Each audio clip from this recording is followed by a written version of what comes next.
Hello guys, Music Ninja Matt here, and today we are going to talk about the Royal Rumble. Now, I watched the Royal Rumble. I did actually watch the highlights for the Raw after Royal Rumble as well, so I'll touch on those. With the Royal Rumble event, it's Royal Rumble, WrestleMania, the only two events that I get proper excited about anymore. I watched the pre-show, the 2-hour-long pre-show, the Royal Rumble itself, so let's dive into what I thought of the pre-show. Some of the presentation style really didn't feel like WWE, like especially in the social media lounge. A lot of these new presenters, commentators that they've brought in just don't feel natural within the WWE landscape. Like Renee feels very relaxed and very real, but all of these just felt weird. We found out we're getting Elimination Chamber for SmackDown, which I think is cool, and then I'm pretty sure Fastlane is for Raw. And throughout the show, there were so many matches where I was like, okay, that's definitely happening for WrestleMania. You know that Seth Triple H is definitely happening at WrestleMania. They can't not do it at this point. And I got caught up more and more with like Seth turning up at TakeOver. I thought that was awesome because he is like an NXT legend, and for him to come out was really cool. And I always like the stats videos they do for the Royal Rumble. And I loved how this year as well they had like people telling their Royal Rumble stories. I really liked that. So we saw Sheamus and Edge, stuff like that. I had no idea Mickie James was back. I'd heard the rumours, but I'm very happy to see her back. I've actually met Mickie James at a Comic-Con, got to talk to her. Really, really lovely person, and I'm glad to see her back in the WWE. The panel itself was very hit and miss. It wasn't as cheesy and in your face as usual, but it still needs work in my opinion. The Charlotte and Bayley story, just from the video packages, it was just so easy to get invested in this. Charlotte's unbeaten on pay-per-view. She is like the queen of the women's division. Bayley was a fan who came in, but Charlotte was kind of born into wrestling legacy, and I really like the dynamic between the two. We had the 6-women tag team match, and to be honest, the women all looked great coming into it.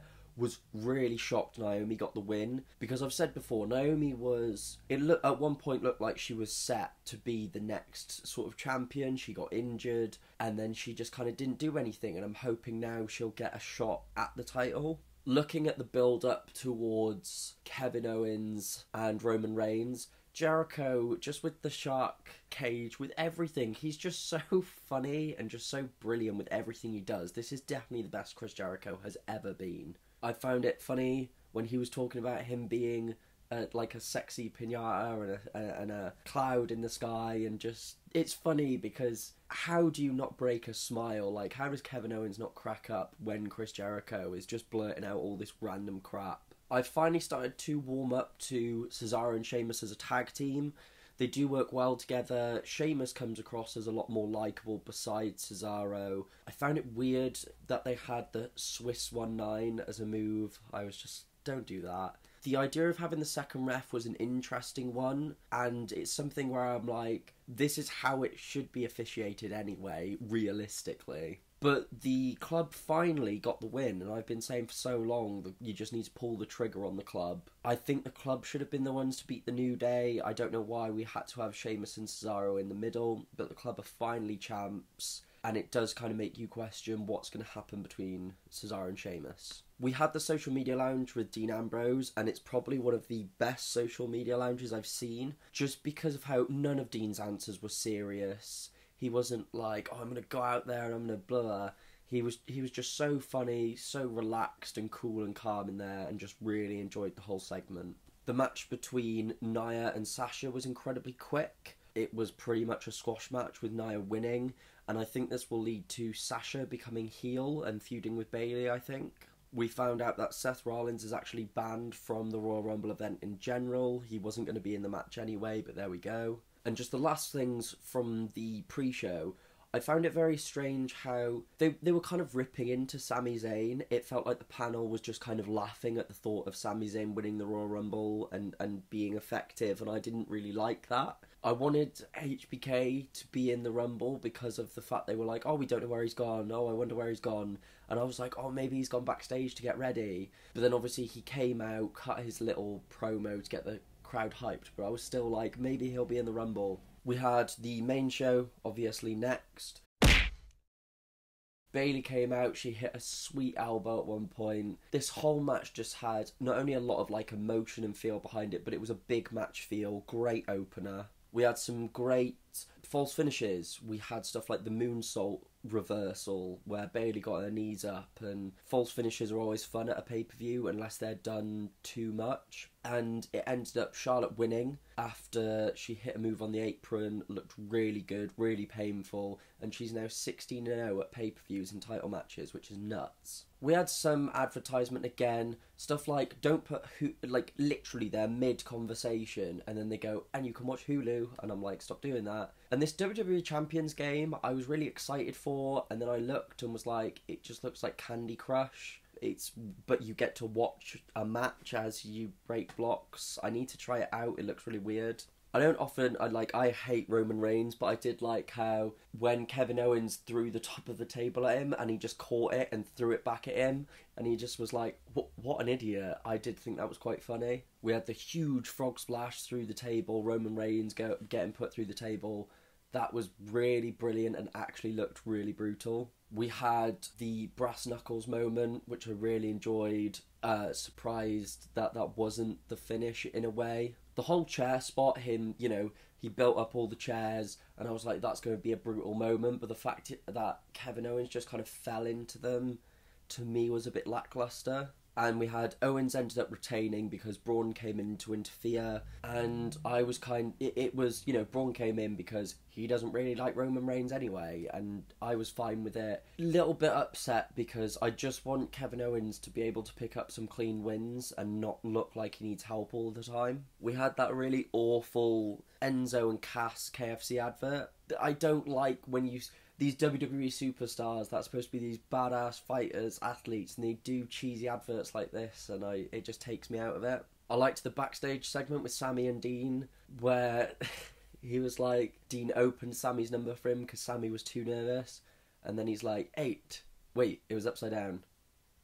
8. Like, Dean's just hilarious. I like how Dean's character has evolved into this, like, I just really don't care. Like, I don't give a shit about anything. Attitude is actually pretty cool for him, and overall just a funny moment backstage. I like how with the cruiserweights the build up to their match was actually given a lot of time, a lot of spotlight, a big match feel. Neville is killing it as a heel. He's a fantastic heel, and this is my first time really seeing Rich Swann, and he's actually really exciting to watch. Like, some of the moves he pulls off are crazy. In the end of this, Neville becomes the new champion, which I think so many people have wanted, because he's a strong leader now for the Cruiserweight division, for 205 Live. We had another cheesy advert with the New Day. It seems to suit the New Day more to do this, but still, don't do these. We came to Cena and AJ. Every time they go out, they just have great matches. They know how to dictate the pace, to pick up the pace later on, build up the false finishes. And the moves they pull out, I love how they just go toe-to-toe, pulling out moves that they never really do until they face each other. Just a fantastic match. The ending was brilliant with Cena catching Styles. He hits the AA, but then he rolled over AJ, hit a second one. Cena is now a 16-time champion. He's tied the record. And for me, probably the match I was most drawn into for the night. Then we get into the Royal Rumble. We have Chris Jericho and Cass starting off. Big Cass only came out first so that him and Enzo could do their shtick, which is fine with me. Kalisto came out third, and I love Kalisto just because of the lucha dance he does, which I do far too often in my own spare time. This was also my first time actually seeing Jack Gallagher, who I'd heard about, and then I saw him and I was like, for one, my god is he pale, and two, he's just hilarious. He's so funny and random and just looks so out of place, but he was brilliant in this Rumble. For me, Sami Zayn was, when I looked at the Rumble, I thought Taker would win it, Orton would win it, those just based on rumours, because everyone was like, it'll either be Taker, Cena, or Orton, Bray at Mania. But my kind of out there pick was Sami Zayn because of the story building up to him winning his spot. He'd been featured a bit, so I thought, well, maybe Sami Zayn will win the Rumble. I liked the moment with Dean Ambrose coming down and saying to James Ellsworth, let's get in there, let's take the big guy out. And then James Ellsworth ran in and Dean just stood there and James got decked. It was brilliant.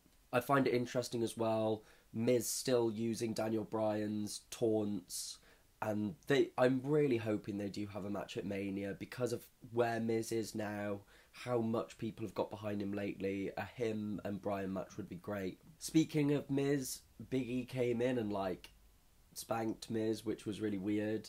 And there was a bit where Big E was going for his splash and everyone was out of his way and Miz was leant against the ropes and Miz just looked up and panicked and kind of dived out the way as Big E came at him. I thought that was random. Kofi's moment this year with him, for one, it looked like he nearly knocked himself out on the ring post, but he kind of dangled off the ring post and it was okay. And I get they've been doing this for so long, it's hard to think of new ways for him to stay in, but this was just very lackluster. We had obviously Sheamus trying to eliminate Cesaro and they had a bit of drama, and again it was teasing, are they breaking or not. Luke Harper's music, I swear, I don't know if it was just me, but it sounded like it didn't start until he was halfway down the ramp.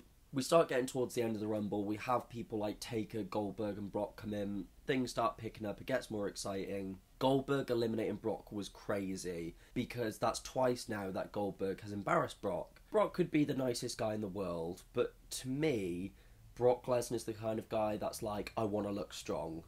So for him to be embarrassed twice, I think it's really good on Brock's behalf to build up the story in this way. I have a feeling he'll be the one to get the win at Mania at this point and not get completely mowed over by Goldberg. We had no surprise entrances, and this did upset me because I thought we were going to see Kurt Angle, Finn Balor, Samoa Joe. There was so many guys that could have been in this Rumble and they just didn't do anything with it. So that did piss me off. And Roman Reigns coming out at number 30, I don't know what they were thinking. He'd had a title shot earlier in the night. People just hated it. WWE must know, don't give the number 30 spot to... it was like when I think it was Rey Mysterio was given the number 30 spot at one point and he almost got booed out of existence. It was cool seeing Taker and Goldberg as well have their face-to-face thing. It just was very nostalgic. We got a lot of this is bullshit chants that started flaring up, and Roman eliminating Taker really pissed me off, and I have a feeling we're going to get those two at Mania, which I really don't want. I think it's fair to point out as well just how amazing Jericho was in this Rumble, how long he was in there for. There was a lot where people thought maybe he'll win it and go up against Kevin Owens. And then of course Randy Orton wins the Rumble, and I'm hoping they'll follow through with Bray wins the title at Elimination Chamber, and then we get Bray Orton, because I really don't want Orton Cena at WrestleMania. I'm sure it would be a fine match, but we've seen it so many times. Even if it was a triple threat and you throw Bray in, I'd prefer that. With the Royal Rumble, this felt like a big show. It felt like a pay-per-view, and I did enjoy it. The only disappointment I had was in the lack of debuts and returns. Super quickly, we'll go through the Raw highlights because I don't really like watching Raw the whole show, so I watch the highlights on YouTube. So if there's anything I missed, please comment and say, oh, by the way, this also happened.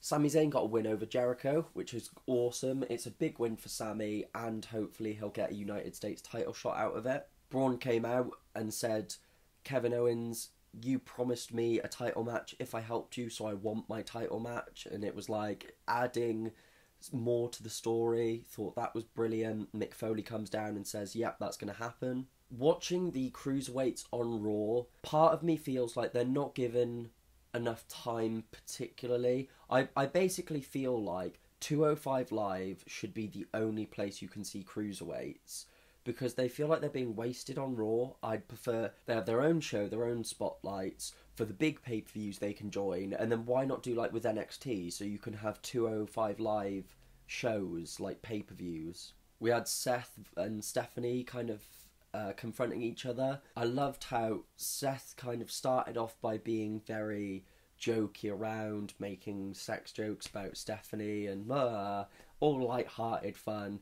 But then when he kind of started building up his threats, and that last threat where he says, what happens when I come to your house and I knock on your door and one of your children answers, and the mood just was oh, okay, It got really dark. Stephanie's like, Triple H will be here and he's basically going to kick the shit into you. And the crowd went nuts for it. After seeing Sheamus and Cesaro on Raw, they picked up a victory and they still seemed okay, like a tag team. And I'm like, okay, let this tag team build for a little bit longer. Neville had his, I'm now officially king of the cruiserweights thing. Rich Swann comes out and basically really embarrasses Neville and gets the better of him.